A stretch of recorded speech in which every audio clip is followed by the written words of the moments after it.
Greetings and welcome. My name is Jack and this is a beginner's guide to the Pathfinder 2nd edition Alchemist, where we try to learn a new class by theory crafting a character build from level 1 to level 20.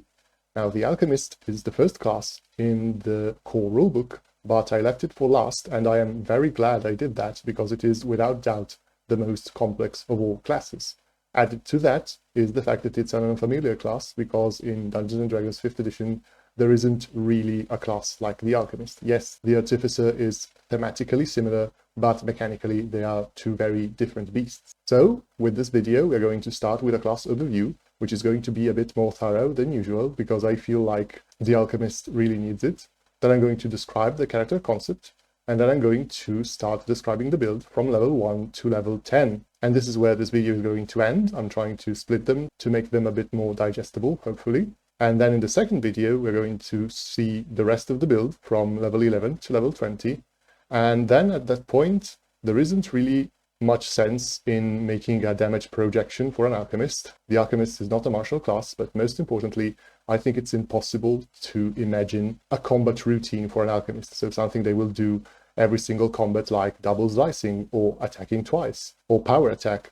As we will see, for an Alchemist, every single combat and every single round is going to be different, and their actions and performance will vary wildly in any given encounter. So it's really impossible, I think, to predict what a standard routine for an Alchemist would be. There is no such thing.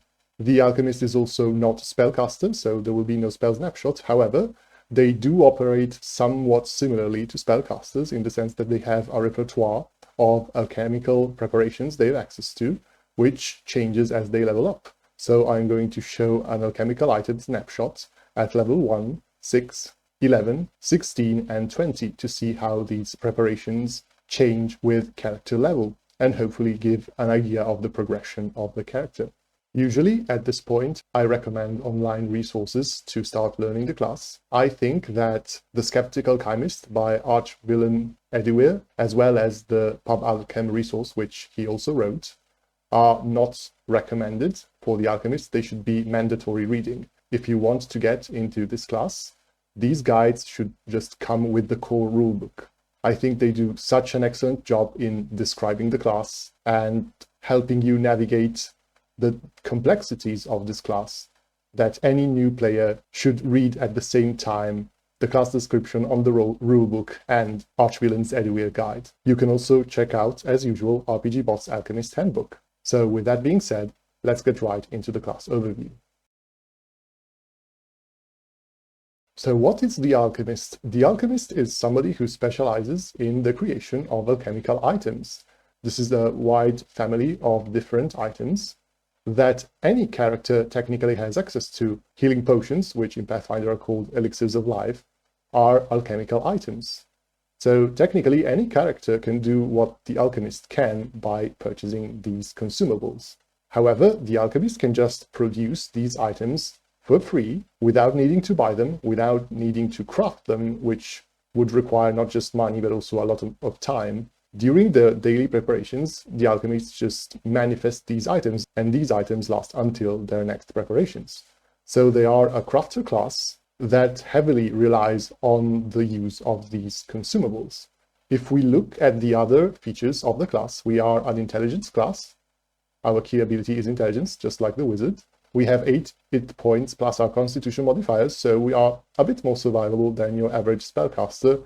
We also have a bit better proficiencies armor-wise, although they do not progress as well as a martial. Speaking of martial-like proficiencies, though we start with trained proficiency in simple weapons as well as alchemical bombs, these proficiencies, if we go look at level 5, do not increase at level 5. They in fact increase at level 7. So in general, we are going to lag behind if we compare ourselves with martials. If we instead look at our class DC, we see that it increases at level 9. So once again, we are not as powerful as spellcasters with our effect. We lag a bit behind.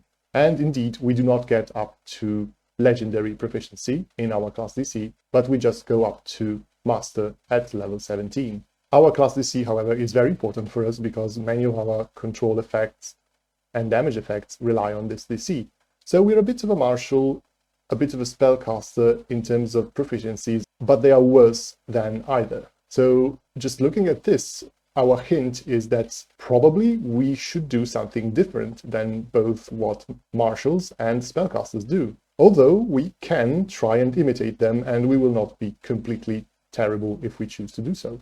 It is apparent, however, that this class framework is not very exciting on its own. This looks more like a spellcaster class than it is a martial, so you would expect them to have additional resources just like spellcasters have spells. And this is indeed the case because we have access to alchemical items. First of all, let's look at what alchemical items are and what they can do. There is, as you can see, a lot of them, and it can be pretty overwhelming to approach this. However, alchemical items are divided into different classes, and these classes also have an associated level to the item. So at low level, you can divide them by classes, and then you have access only to low-level items of this class.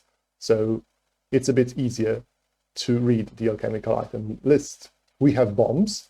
These are, as you would imagine, alchemical items that deal damage. If we look at the Alchemist's Fire, this is a thrown weapon which deals 1d8 fire damage, 1 persistent fire damage, and 1 fire splash damage. The fact that it deals splash damage means that even if we miss, all creatures within 5 feet of the target, including the target itself, take the splash damage. This is not very high damage, but it is typically a typed damage, and so it can trigger weaknesses. Keep in mind, however, that despite this being a thrown weapon, we do not add any modifier to our bombs. So they are not necessarily the best type of weapon, but they have this very iconic feature of being able to deal area of effect damage and typed damage. Also, different types of bombs do different things. Some of them, like for example the bottle lightning, also have additional effects. The Alchemist's Fire had their persistent damage, and this bottle lightning has the ability to flat-foot the target enemy. So while these bombs are not necessarily the best damage-dealing option a character has access to, they have some powerful debuff effects associated with them. And they give you access to AoE, which is something martials usually struggle with. Of course, spellcasters are going to be a lot better than you at AoE damage with their leveled spells. Then there are poisons. If we look at a typical poison like the giant centipede venom, this is an injury poison, so it triggers when a creature is damaged by a weapon to which this poison has been applied. And when that happens, the creature has to succeed at a fortitude saving throw. If they fail, they get to stage 1 of the poison. If they critically fail, they get to stage 2, and you suffer the effects listed under the appropriate stage. At the end of the listed time, under that stage, you need to repeat your saving throw.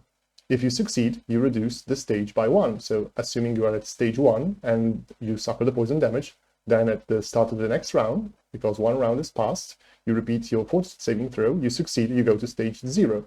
If the stage ever reaches 0, then the poison effect stops working. If you fail, you keep increasing the stages. If you ever go to a stage level which is beyond the maximum, you just keep applying the effects of the highest stage listed. This poison, of course, has a maximum duration, so after 6 rounds, doesn't matter where you're at stage-wise, the poison will end its effect. Interestingly, if you are damaged multiple times by weapons that have the same poison, you're going to have to repeat the saving throw, and if you fail, your current stage is going to be advanced. But if you succeed, since it's a different effect triggering that saving throw, you are not going to reduce the stage. So it's always advantageous if you have multiple poison weapons to hit the enemy and make them roll multiple saving throws, because you will advance the poison more quickly. Applying a poison costs interact actions, so it's typically a bad idea to do this in combat. You want to have your weapons poisoned. If you poison a melee or a thrown weapon, and you miss with your roll to hit, the poison is going to stay on the weapon. However, as soon as you hit, the poison is going to be delivered and the weapon is no longer going to be poisoned, so the poison only lasts for 1 hit. If you use ammunition, regardless whether you hit or miss, the ammunition is no longer poison after you have shot it. So it's a bad idea to apply them to ammunitions. You want to apply them to your weapons or to your thrown weapons so that it's never wasted. It's always going to trigger. So poisons are apparently good for damage. They also are good for debuff. There are different types of poisons. There are not just injury poisons, but injury are the most obvious and easier to apply. It's quite hard to imagine you being able to convince an enemy to ingest a poison in a typical combat, although for out-of-combat usefulness, it might be interesting to play a poisoner character. Another type of alchemical items are elixirs. There is actually an important subclass of elixirs which are mutagens. These are elixirs which provide you a benefit and a drawback. So for example, the Bestial mutagen gives you item bonuses to athletics checks and unarmored rolls and gives you a claw unarmed attack, but it also gives you a penalty to armor class and reflex saves. Important thing to note about mutagens is that they are polymorph effects, so they don't stack with other polymorph effects like transformations, and you can only be affected by one mutagen at a time. So you cannot combine different mutagens to erase their respective drawbacks and just benefit from positive effects. However, what mutagens do stack with is any other type of elixir. Elixirs are alchemical items that do basically anything else that poisons, bombs, and mutagens don't already do. Here we can see the Elixir of Life, which is a healing potion in Pathfinder, which restores health, and also gives you a bonus against diseases and poisons for 10 minutes. We have elixirs that give you bonuses to will saving throws. We have elixirs that make you concealed, that give you bonuses to speed. Lots of effects that sometimes replicate and overlap with spells and sometimes do something unique. A very interesting feature about these elixirs is that sometimes, and especially at higher levels, the bonuses that these elixirs provide can last for a long time. For example, if we look at the moderate version of the Bestial mutagen, which is a level 3 item, this lasts 10 minutes as opposed to the lesser one, which only lasts 1 minute. So it might last for multiple combats. And the greater one actually lasts for 1 hour. So if we compare the effects, not just of elixirs, but of alchemical item in general, to the effects that spells can achieve, it's clear that spells are usually more impactful, both damage-wise and control-wise and support-wise and utility-wise. However, as an alchemist, the advantage you have with your alchemical items is you've got more of them. And also, some of these buffs last for a very long duration, so you can be a lot more efficient with alchemical items than you can be with spells. Another trick to navigate the huge list of alchemical items is that as levels progresses, there is usually a repetition in alchemical items. So as I was showing here, the Bestial mutagen always has the same effect. It is only enhanced as it becomes a higher level item. So if you like the Bestial mutagen, you will be able, as you level up, to use its upgraded version. The same is true for many alchemical items like the Elixirs of Life, of which you can see there is a plethora, and bombs and so on. As you can see, not all higher tiers alchemical items unlock at the same level. Some of them unlock at level 3, some of them at level 5, some of them at level 11. So you will usually, as you level up, always have access to higher tier and sometimes even different alchemical items, just like a spellcaster gaining higher level spells. So there is a lot to process as an alchemist while you level up. Okay, we've gained an idea of what these alchemical items do, and I just said that you get more of them than spellcasters. Exactly how do you get them and how many do you get? The way you get them is through your advanced alchemy. At level 1, you gain 4 alchemical recipes plus 2, depending on your research field. We're going to cover that in a short while, just like a wizard who learns new spells. Every time you level up, you're going to add new recipes to your alchemical book. And if you find them around the world or you buy them at vendors, you can add further alchemical recipes to your book. As an alchemist, you also get a unique class resource, which is called infused reagents. You can see them as sort of your spell slots.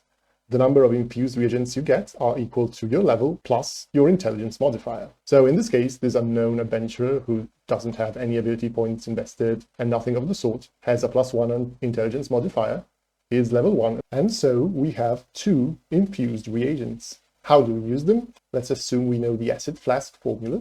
Then we can use our reagents with advanced alchemy to make this item during our daily preparations. As you can see, 1 reagent turns into 2 items. So we actually get 2 for 1, which is a very good trade. This is not, however, the only way we can use reagents. In fact, we have another class feature, which is called Quick Alchemy. If we have an unused reagent at any point during the day, we can choose on the fly to generate an alchemical item. So let's assume we used both our acid flasks during the adventure day, we tossed them, and then we are facing an enemy which is vulnerable to acid damage. Well, we can use Quick Alchemy as an action to just manifest this alchemical item into our hand at a moment's notice. With Quick Alchemy, here it is. However, as you see, this process is a lot less efficient than using Advanced Alchemy. We only get one item for the use of one reagent. And here we can see an interesting characteristic, I would say, of the Alchemist class.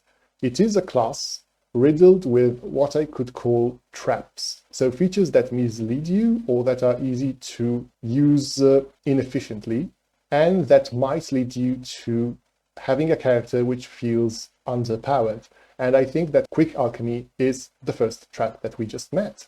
At low level, we have very few reagents, and so I would argue that this feature should just be disregarded until we have enough reagents that we are able to get all the alchemical items we want in a day, and we can really save some up for emergency. Think of it this way.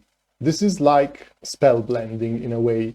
Would you, as a low-level wizard, sacrifice 2 level 1 spell slots to gain a level 2 spell slot? Probably not. We have so few spell slots at that level that it just feels like a bad trade. You just want to be able to cast as many spells as possible because you're going to be fighting in a day, let's say, for 10 rounds, and you only have 5 spells. However, once you are a higher level wizard and you've got plenty of spell slots, then sacrificing 2 for a blended slot, or even using a higher level spell slot as a utility tool, so not preparing anything into it and just using it as a flex tool as wizard feats allowed you to do, that's a different proposition. It's more appealing. So some people online argue that Quick Alchemy should be shifted at higher level to avoid this trap for new players. I think it could be acceptable to have a single unused reagents for emergency, but realistically, the variety of scenarios that are going to be presented to you at level 1, I don't think it's that wide to justify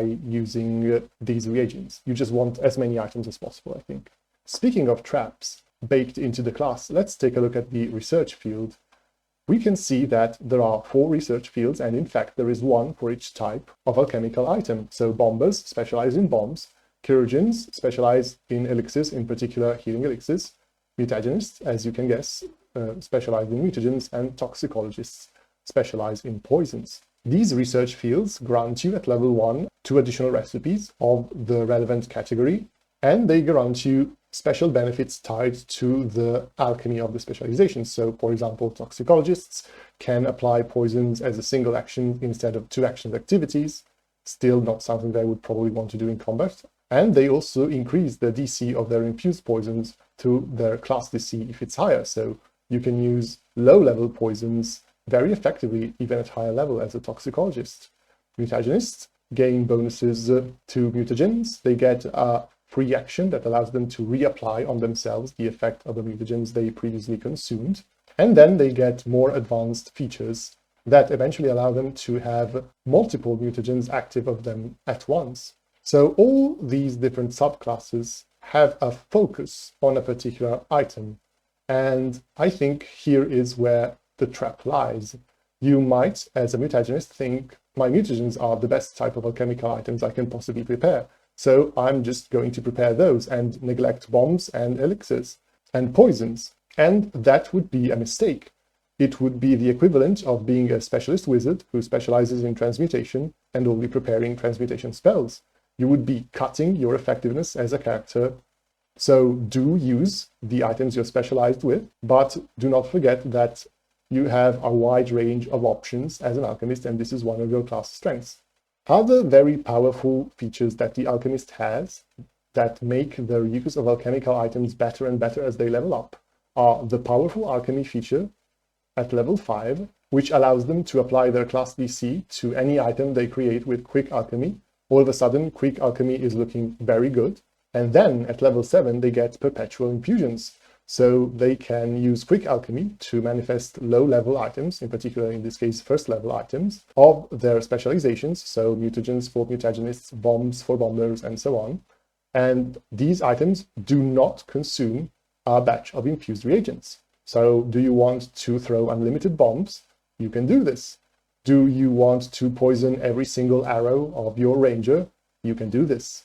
The minimum level of these perpetual items will scale as you level up. So these, I would say, are the key feature of the Alchemist as a class. The use of these alchemical items, which turns them into sort of a spellcaster who has access to less powerful effect through these alchemical items, but you've got more of them and you can use them more often when compared to a spellcaster.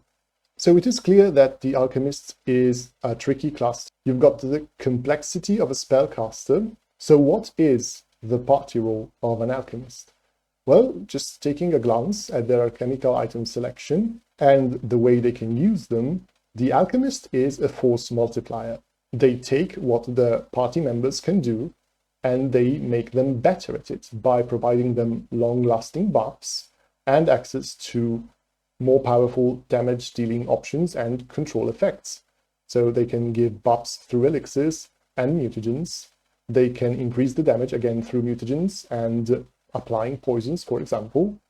And also with bombs, they can support with debuffs, again, bombs come into play here, and deal AoE damage, which actually scales up reasonably well considering all the feats that an Alchemist has to support their bombs. Although, once again, they are not at the level of AoE spells. So with this overview in mind, let's try and figure out what to do with our Alchemist. Seeing how complex the Alchemist is, what I want to try and do is just make one. I think is a very ambitious goal for a beginner player. So I'm going to try and make a run-of-the-mill Alchemist and hopefully not end up with a suboptimal build. And while we're doing this, we're going to try and understand this very complex class better and see if we can have some fun with it. So our first important decision is how many bombs do we want to be throwing? Because this is going to shape our character progression very importantly. There are a lot of feats that support the bombing archetype. So if we commit to it, we're going to have to take them. If we don't, we're going to have a lot of free space to do other things. And of course, I'm going to take the bombs because bombs are a lot of fun. In fact, I like bombs so much and the idea of tossing bombs around that I think I'm going to build a bomber alchemist so that eventually we can use our powerful alchemy to spam bombs and just throw them endlessly, which sounds like a lot of fun. Now, at this point, I think there is a very important thing that we should keep in mind. In general, in Pathfinder 2nd edition, from what I've seen thus far, it is not a good idea to build a character in a void without taking into account what your party is doing. The most powerful options that characters usually have access to support their teammates. So you should be at least aware of what they're trying to do. But for the Alchemist, this is 100 times more true. I would never build an Alchemist as I'm doing it right now without knowing what the rest of my party is. Because, as I was saying before, the role of the Alchemist is a force multiplier, and you need to know what you are multiplying to be as effective as possible. So, do you have a party with ranged fighters or multiple ranged fighters? Then a toxicologist looks very appealing. Just poison all their ammunitions, increase their effectiveness. Do you have a lot of martial characters that go into melee and might be interested in benefiting from your mutagen buffs and might also divert some of the attention from you when you are in melee, so you can build a melee alchemist and fight together with them? Does your party have a ranged rogue who isn't sure how they are going to get their enemies flat-footed? Just make a bomber and spam bottled lightnings. So I don't know. I don't have any of these informations available. So I'm going to just go by instinct and take feats that I like. But your build will and should be radically different depending on what your party composition is. The other issue that we should try and solve with the Alchemist while we are planning our build is the action economy issue. Now, as we saw, many alchemical items are very action inefficient if used in combat, and they are very action efficient if they are used outside of combat. So you could use quick alchemy to make an elixir, walk to an ally, use an action to hand them over the item, and then they use a reaction to grab it, and then on their turn, they use an action to drink the elixir, and you've just used like 4 actions and a reaction to deliver a buff. and any spellcaster with a 2-action spell is going to laugh at you and you're going to feel miserable. Fortunately, many of your buffs and poisons and mutagens last for a long duration, so you can do all of that before combat starts, and you should. And starting combat already buffed is not something that's very common in Pathfinder 2nd edition, so it can be very powerful. However, once you've done all that, what do you do during your combat? You don't necessarily want to throw your alchemical items, especially at low levels. You've got few of them. You are okay with a weapon, so you should probably get a weapon. And if you can get your hands on a cantrip, that's going to be amazing. I think I will use our free archetype rule, which we always use in these builds, to grab a spellcaster archetype early on and rely on a cantrip to fill up my actions and try and avoid situations where I'm in a combat turn and I don't really know what to do with my actions. And then I want to throw even more bombs. So I want to kind of dual wield bombs, if possible, and throw 2 of them at once. And for this, I plan to double slice with bombs. Now, double slice works in melee, but if we take the dual weapon warrior dedication, we will be able to use our dual weapon feats with thrown weapons as well. So with a bit of multiple archetype shenanigans, we will eventually be able to actually spam bombs and throw a lot of them all at once. And this is going to kind of replace our cantrip for our expected strategy in combat. We can double throw quick alchemy bombs if we want to debuffs, or we can throw our higher level alchemical bombs if we want to maybe deal a bit of AoE damage. Another useful thing that we can do with our alchemical bomb as bombers is we can choose to deal our splash damage only to the primary target. So if we are facing a single enemy, we can still throw bombs at them without hurting the rest of our party, which feels pretty good. So these are the general thoughts that I have while approaching the build. Let's get into it and try to make our alchemist come to life. All right, here we are at level 1. The first choice is our ancestry. And for an alchemist who is planning to use a lot of bombs, Goblin is an obvious choice because they have a very good feat which supports the archetype. We are not going to take this level 1 feat right off the bat though, because another thing that supports alchemists very well is an uncommon heritage, and that is the Sylph heritage. So we are descendants from air elementals. And if we choose to be descendants from air elementals, then we have access to the Smoke Soul feat, which gives us the smoke blending reaction. And what does that do? It allows us, whenever a creature attempts a flat check to target us, because of us being concealed by fog, mist, or something like that, that we can use a reaction and increase the DC for the concealed check from 5 to 7. Now this seems incredibly circumstantial. Why would we want something so niche? Because one of the best defenses an alchemist has is the Mistformer elixir. The lesser one lasts only for 3 rounds, but already the moderate one can last an entire combat. And what it does is it actually makes us concealed. Since I'm not expecting to use reactions as an alchemist, this smoke blending reaction synergizes very well with one of our main defense mechanisms. Of course, since the object we are going to use the most is a level 6 item, it would be nice to take this feat at level 5. However, this is a lineage feat, so we can only take it at level 1 and we cannot retrain into it. So we are an air elemental half goblin. We are probably going to develop wings later on. Maybe we don't really understand our elemental heritage and we believe we are some sort of fairy who brings gifts and boons to our party members. And these boons might have shoddy craftsmanship, but are undeniably effective, and they are our alchemical items. So this is a bit of the theme of the character. Let's look at the ability. As far as ancestry boosts go, we don't really need a bonus in charisma, and the penalty to wisdom is terrible, so I'm going to select the alternative ability selection. Hopefully the DM allows us to do this. So we can take intelligence, and dexterity is fine. For our background, let's select a background which fits with our mischievous team. So I will take Magical Misfit. But of course, as usual, you can take whatever background you think fits the most. This means we will be able to take a background boost in intelligence, and we can put the secondary boost into wisdom for higher initiative and will saving throws. And so if we then allocate our 3 boosts, we start with a 12 in constitution, 14 in wisdom, 14 in dexterity, and 18 in intelligence, which gives us the maximum possible number of infused reagents at level 1.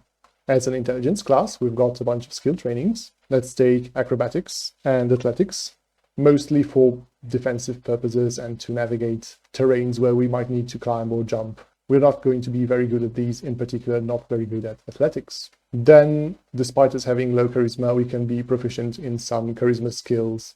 So we can talk to people. We can also take stealth, which sometimes is useful. And then a couple of intelligence skills like society and occultism, why not?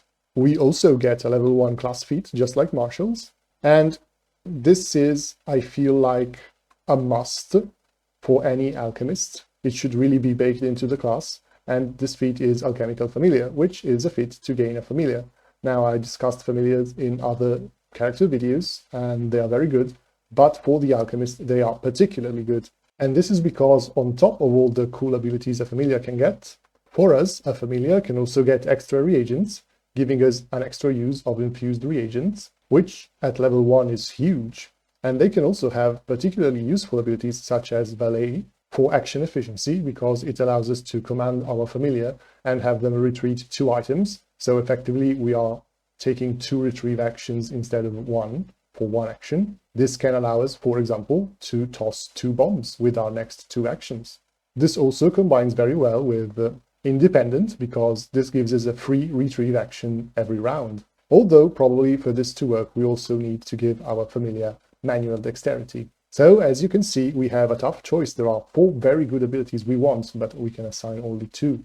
I think right now extra reagents is too good not to take. It's 2 extra items we can use each day. And then I'm also going to take Tattoo Transformation to keep it safe. One very sad thing about the Alchemist is that it does not have enhanced familiar in its pool of class feats. So their familiar is stuck with 2 feats unless you take dedication, which is another reason to go wizard early on, because we can steal a wizard feat, which will give us 2 extra familiar ability and make our familiar better, as we will see, and give us all the things we would possibly want from our familiar.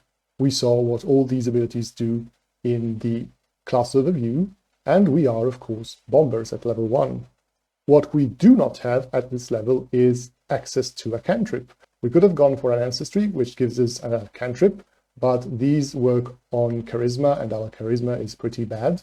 So we're going to wait for the level 2 wizard dedication. In a game which is not using the free archetype, you might want to consider starting as an ancient elf to get the wizard dedication right from the get-go, and thus your cantrip right at level 1, although hopefully level 1 is not going to last too long and we can get our cantrip pretty quickly. For now, we might want a weapon. We can start with the crossbow for a weapon which has quite a lot of range. We do not mind using an action to reload because our turns are not that action-packed, in particular at the slow level. So this might be something that we do sometimes. And I would also like to start with a couple of javelins. This way we have a reliable weapon to apply our poisons to. Of course, if we have martial characters, then we probably want to use our poisons on them and not on these javelins. But in case there aren't any, this is a good backup option. Another thing we want for sure is wooden shield. If we are not using the crossbow, if we are in a bit of danger, using an action to raise our shield and increase our armor class is certainly very good. Note that we do not have the strength to access medium armor, but fortunately there are alchemical items that work the same way, so this is not too big of an issue. And this is all for level 1. Now let's see how level 2 looks. For our class feat at level 2, I'm going to take Far Lobber to increase our bomb's range increment by 10 feet. And as I said, for our free archetype, we're going to take the Wizard Dedication. This is going to give us a cantrip. We can also choose a school. It's not really that important. I'm going to choose Transmutation because it seems fitting for an alchemist. Since we are already proficient in Arcana, we get an extra skill training. We can put this anywhere. Let's put it in Medicine, which might come in handy. And we also get our first skill feat. We might want to do some crafting to get some actual items that don't disappear after one day. Since we are highly intelligent, we might as well invest a bit into it and get assurance in crafting so that we can guarantee average rolls when we craft. At level 3, we get our first skill increase. we might want to start increasing the skills that we eventually are going to bring to Legendary. So we want to bring Arcana up to Legendary because of the Wizard dedication. I will bring Crafting to Legendary because it's fitting for an Alchemist. And for the third skill, I think it makes sense to increase Stealth. Our Dexterity is pretty good and it's going to keep getting better. So we can use this instead of Wisdom for Initiative. So let's start with that. And speaking of Initiative, our first general feat is going to be Incredible Initiative for that nice circumstance bonus to initiative rolls. At level 4, we get more class feats, which support the bomb archetype. Calculated Splash sets the splash damage of our bombs equal to our intelligence modifier.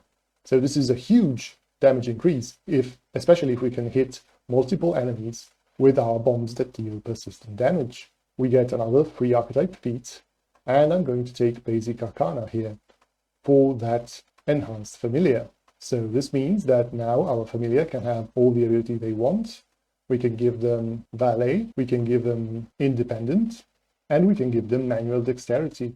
So now there's this crazy goblin and their familiar mixing concoctions and crafting bombs on the fly during combat. Certainly a sight to behold. We get another skill feat, and I'm going to take Quiet Allies, because when you take Stealth, you might as well make your whole party better at it. At level 5, we get our ability boost increases, and we can put them in Constitution, Wisdom, Dexterity, and Intelligence. We also get another skill increase, and we can increase crafting. And we get an Ancestry feat, and here we can take Burn It. Excellent Goblin feat. A shame having to delay this and not being able to take this at level 1. You might even want to take Ancestral Paragon, so that you are able to get this at level 3. And what this does is that it gives us a status bonus equal to half the spell's level or a quarter of the item level in case of alchemical item to all the fire damage they deal. This also increases the persistent fire damage by +1. So this is a scaling bonus to the damage we deal with our fire bombs, which are our go-to damage bombs.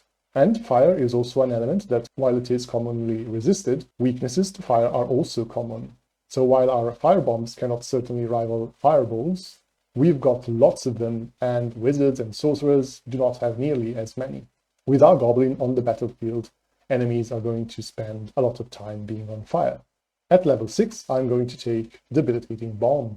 This allows us to increase the debuffing capabilities of our bombs created with Quick Alchemy. Bear in mind that in just one level, we are going to unlock Perpetual Infusions. We're going to be able to use Quick Alchemy to create infinite low-level bombs. And whenever we do this, we can use this free action to make our low-level bombs impose an additional effect.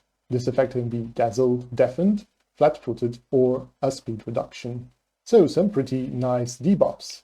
Low-level bombs are not very good for damage, but for debuffing, now they are pretty great. Especially because the DC is not that of the low-level bomb, but it's that of our class. It is interesting that this feat is not a bomber-exclusive feat.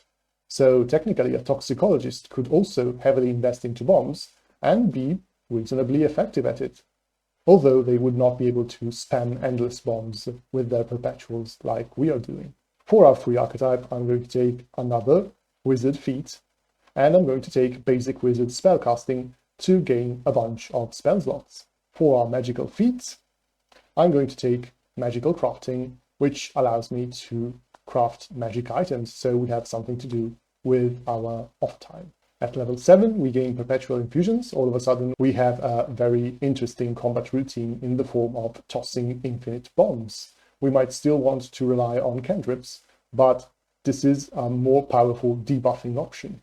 We also get the general feats, and here we can take toughness to improve our survivability. And we get our first master skill increase, and we might as well put that into crafting. Level 8, more bomber feats.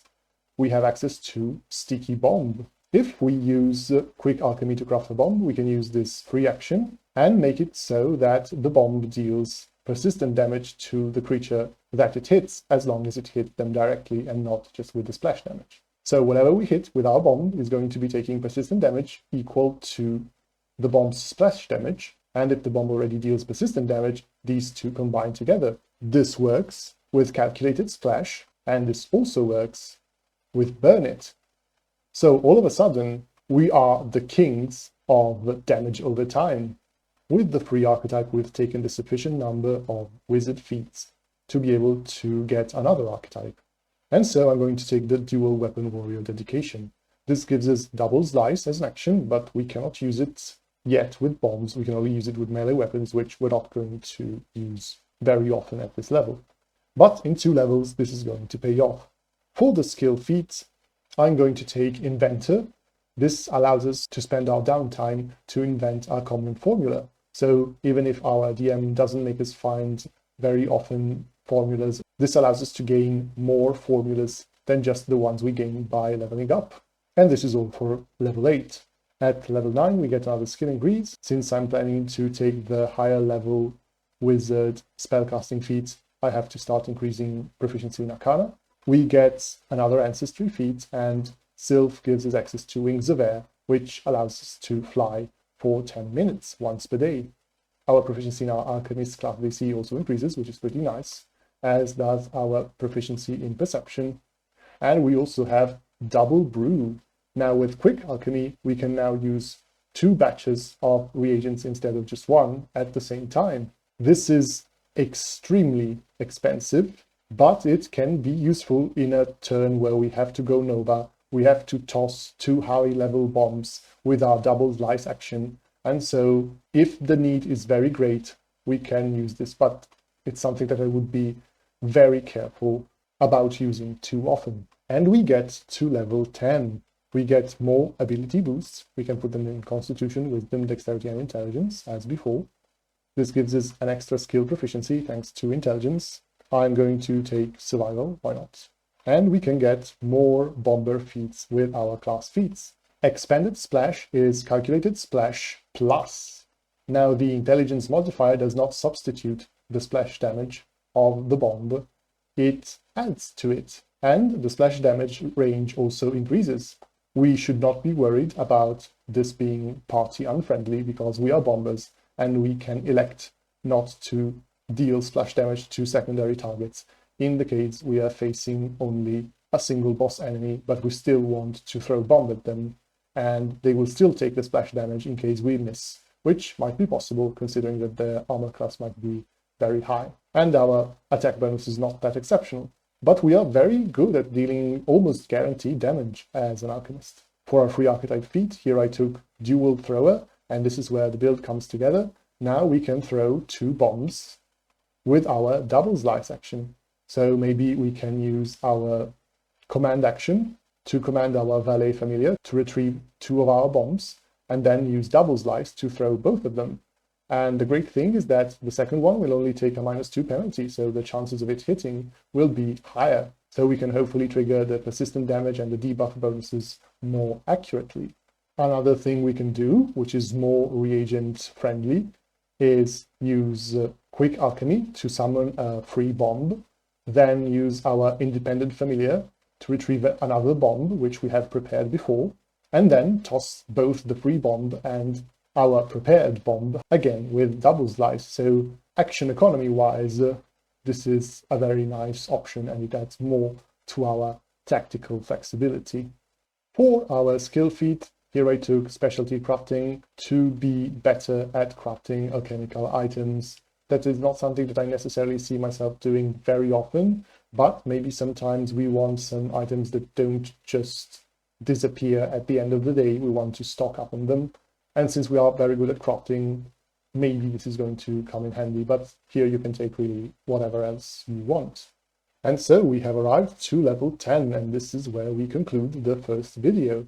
So we have progressed from our first levels, where we were relying on weapons and then cantrips at level 2 to deal damage. And we have progressively gained more and more support to our bomb actions. Now they deal reasonable amounts of damage in an area of effect. They apply powerful debuffs, and we can really start lobbing them with wild abandon thanks to all the feats we've taken to support it. So quite an impressive growth so far. We'll see next week how the character arc concludes, and we'll also be able to evaluate better this level progression thanks to the alchemical item snapshot. Until then, I thank you all very much for listening, and I'll see you all in the next one.